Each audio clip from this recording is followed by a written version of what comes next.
Hi, I'm Karen Darke, and here is the 9th and last article in a series I'm sharing that I hope you'll find useful for navigating life, particularly during challenging times.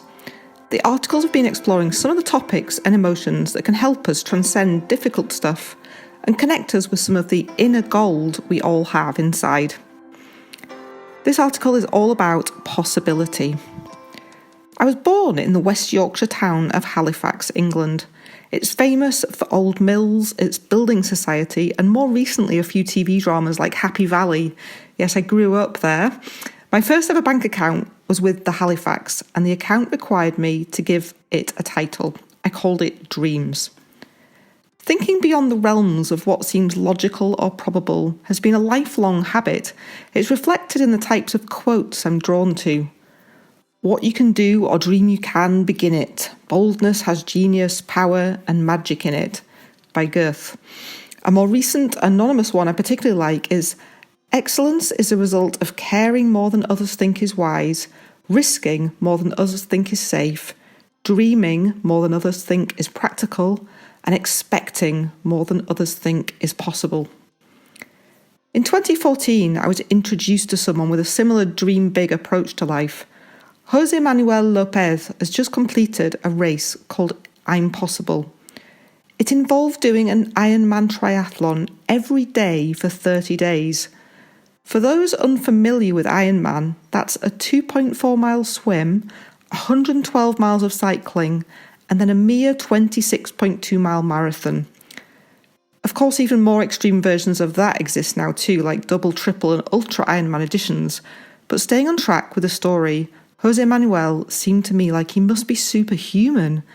I had considered doing one Ironman, and it seemed like an outrageous prospect to demand that much of my shoulders. How could anyone's body sustain such a feat of endurance daily for a month? Jose Manuel claimed it was a combination of his mind and his faith. I found it fascinating that he didn't even look like a ripped, obsessive athlete, and he seemed very rounded. He works as a psychiatric nurse, perhaps a certain irony there, and has a busy family life. He decided to continue and see how many Ironman distances he could do in 1 year, raising money for charity and aiming for a Guinness World Record of 100 in a year.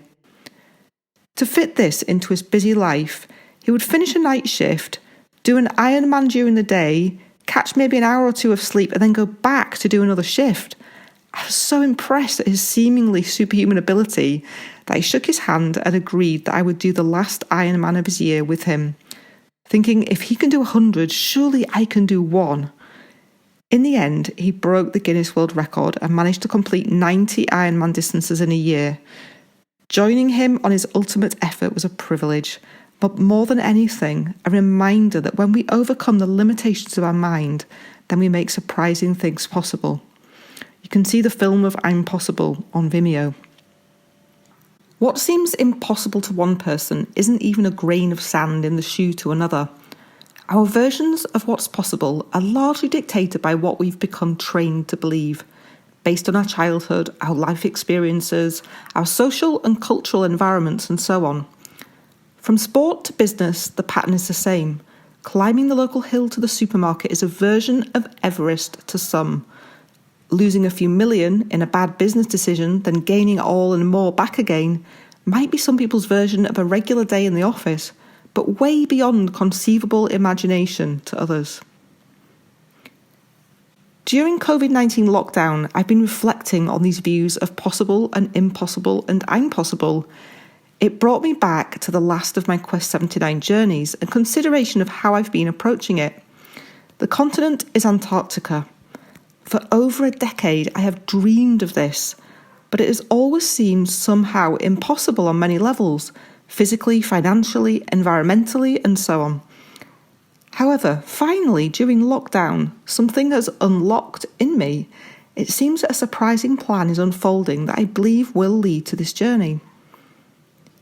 I didn't realise when I began the Quest 79 project after winning gold, the 79th medal for Britain in the Rio Paralympic Games, that 79 is the atomic number of gold.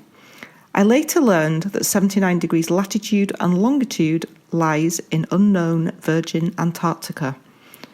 On realising this strange synchronicity, it seemed even more obvious that these coordinates of 7979 should become the point to aim for in Antarctica.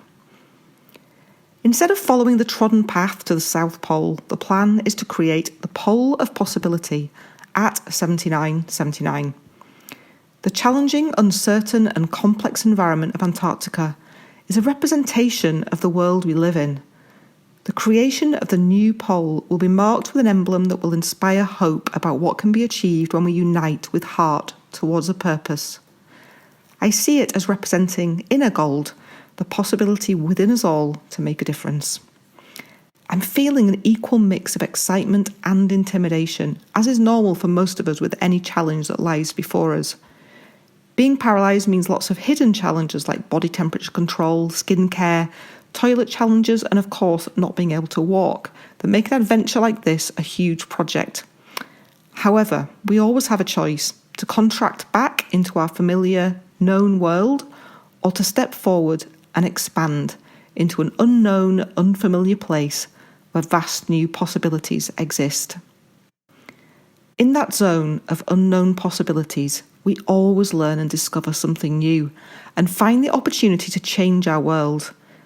Instead of allowing my left brain logical mind to sense a possibility and introduce all the reasons why things may not be possible, I prefer to play with the belief, wouldn't it be amazing to find a way to make that possible?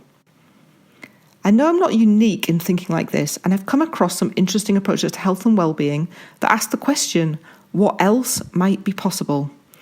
Just this week, I discovered something called the possibility principle, an idea originating from a man called Lester Levinson, who, after being given a few months to live, began to systematically release every negative emotion he was experiencing, and of course lived for many years beyond. I too have learned a system of healing that involves strengthening ourselves to the negative emotion we experience and flicking switches to imbue the opposite. I've experienced the benefits. It seems at times too simple to accept that we can transform negative emotions that easily, especially when we've perhaps struggled with difficult things for years. Through my journey exploring this, possibility has become a way of living for me. That one simple question, how can I or we make that possible, holds enormous power. This philosophy has led me to the desire to encourage others to step into the realm of possibility. I always find a good starting place is to begin by doing something bold and brave, something that is slightly at the edge of our current zone of possibility. In finding ways to make that possible, life changes, and all sorts of other things in all areas of life suddenly become more possible than before. The Quest 79 project has been all about this, and there are some fantastic stories on the YouTube channel. I'm also proud to say that Sir Ranulph Fiennes is the patron for the Pole of Possibility, officially recognised by the Guinness Book of Records as the world's greatest living explorer and living a life exploring the boundaries of possibility. From his Transglobe expedition in 1979, I love it that number 79 appears in there again, to being afraid of heights but climbing Everest, his stories have always inspired me, and I hope they will you. If you too would like to step out of your comfort zone and expand your world of possibility, even more than perhaps COVID-19 has taken you, then please get in touch and share your idea. Read more about the Pole of Possibility project at my website, and it will be fantastic to hear about what you discover, have you involved, and to include you on the Pole of Possibility flag. You've got nothing to lose and everything to gain. If you need a spark to get your ideas going, then you might like to check out these home adventurers who've inspired me during the Quest 79 project. 10-year-old Rowan from the Isle of Skye climbed 79 peaks in 79 weeks, and his family didn't even like mountain climbing particularly. Be inspired by his story. The Murray Scouts adventure by mountain bike and canoe across Scotland on the Great Glen Way. From Fort William to Inverness is 79 miles. Or maybe you could hike or cycle 79 miles or join a local sportif. You can read about my dad, Mike Darke, cycling 79 miles for 79 years. Or learn about Inverness-based Christine Graham, who never liked sport, did her first sportif and then cycled across the Himalayas. There are some amazing stories, and I really hope they'll inspire you. Thanks for listening to this article. Each article has had a theme that I hope will be useful for you, a kind of gift that I've learned from each of the Quest 79 journeys. I hope you've enjoyed the series and the virtual travel experience, exploring both outside and inside. Thanks for following, and please get in touch if you're interested to join the Pole of Possibility project.